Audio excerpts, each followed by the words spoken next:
The Lord be with you. A reading from the Holy Gospel according to Matthew.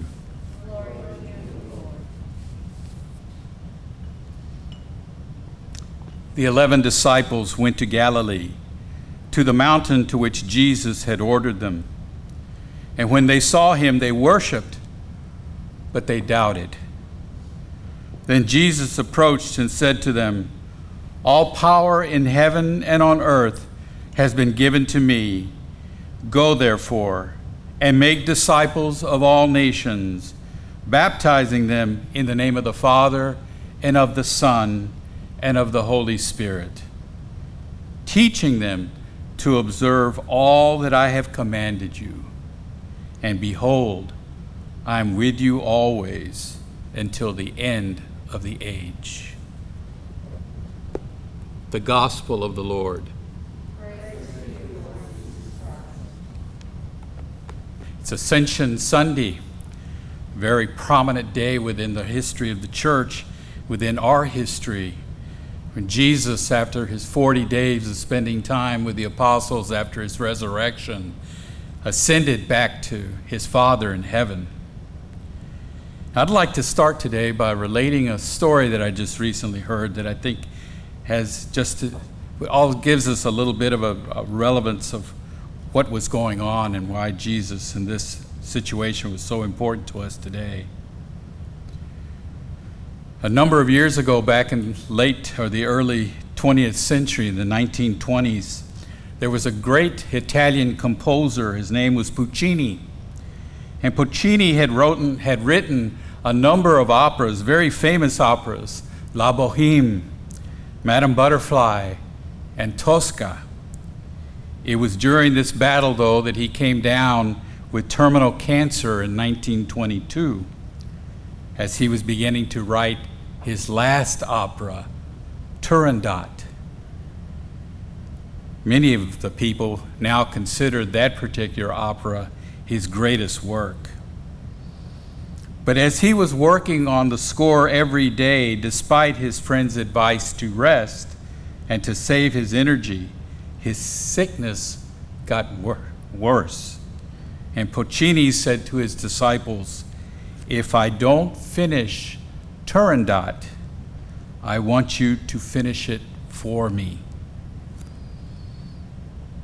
When his sickness worsened, Puccini gave him those last words, "I want you to finish it for me."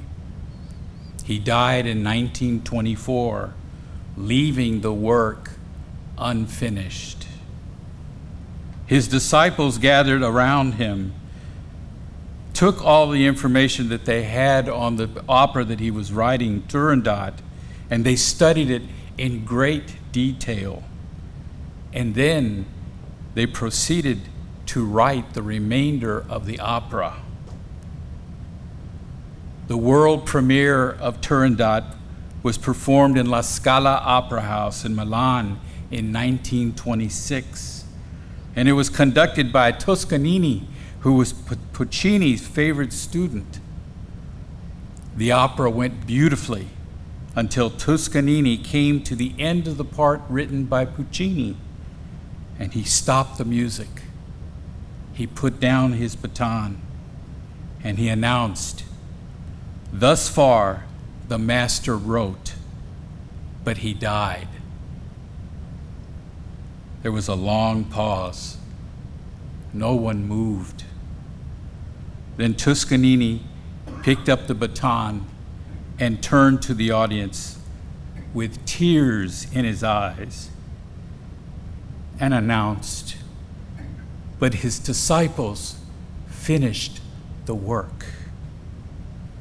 The opera closed to thunderous applause and found a permanent place in the annals of the great operatic works. So do you understand the relationship between Puccini and the opera and Jesus and his disciples? He was about to leave on the mountain as he ascended back to heaven.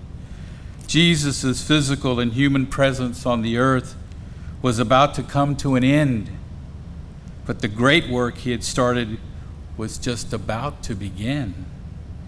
He had started his mission in a little town named Bethlehem and was raised by his mother Mary and father Joseph. And 32 years later, he would begin his public ministry, teaching and healing in the name of God. His teachings would be entrusted to his apostles and the church that he founded. Jesus was then arrested by Jewish officials and sent to the Romans. He was convicted of treason against Rome and blasphemy against the Jewish faith. And thereby he was sentenced to death by crucifixion. But true to his word, he rose from the dead after burial and 3 days in the tomb. And for the next 40 days, he would meet with his disciples and give them further instruction about the faith and about the coming church. If I'm fortunate to make it to heaven, I would love to see these 40 days as a documentary, a film on the beginning of the early church. So with 40 days being passed, Jesus would lead his disciples up the mountain and give them final instructions. Then Jesus approached and said to them, "All power on heaven and on earth has been given unto me. Go therefore and make disciples of all nations, baptizing them in the name of the Father and of the Son and of the Holy Spirit, teaching them to observe all that I have commanded you. And behold, I am with you to the ends of the age." Then he was lifted up into a cloud and ascended into heaven. Now, all that the disciples had to do was to follow Jesus' final instructions to go back to Jerusalem and wait for the Holy Spirit. Peter and the apostles had been given 40 days of instruction, and now they received their final order. Go and spread the good news. Tell them about me and my Father, our Father, who wants us all to come back to him in heaven. Go and let them know that I and the Spirit will be there to guide them back on their journey home. Go, trust, have faith in the love of the Father, which should give you hope to persevere and not to lose your way. Go and let them know that I can be found in the church and through the administration of sacraments in order to strengthen their minds, their hearts, and their souls. Yes, this was the plan constructed by the Father, our Father, to get his children home. Our Father, the Creator, would create the plan, the mission that was given to his Son, Jesus, the Redeemer, who would come into the world to deliver the plan. And finally, the Holy Spirit, the Sanctifier, would strengthen us in word and faith, beginning the mission, and with our participation would lead us back home. Yes, our participation is required. You have to want it. God's love and heavenly home, Jesus has prepared for each and every one of us. So the big question is, do you want it? Do you want to go to heaven? Do you want to see the Lord and the family that's preceded you here on earth? There is some preparation that must be done ahead of time. Let's do a quick inventory. If I were coming to you, along with others, to arrest you for being a Christian, would there be enough on your person or in your heart to convict you?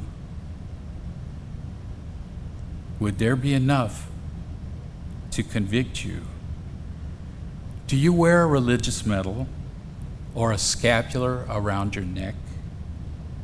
Do you carry prayer cards in your pockets Do you have a rosary in your pocket?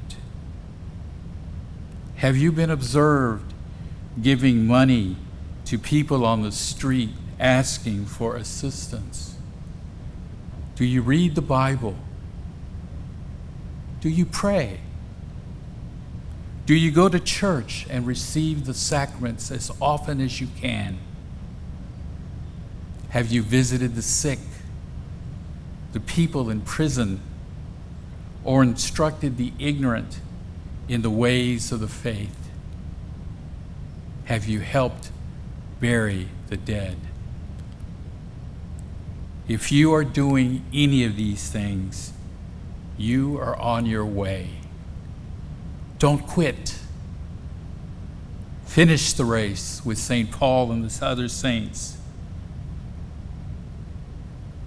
It's getting time now to shake the dust off of your shoes, the shoes that we've been wearing for the last few months.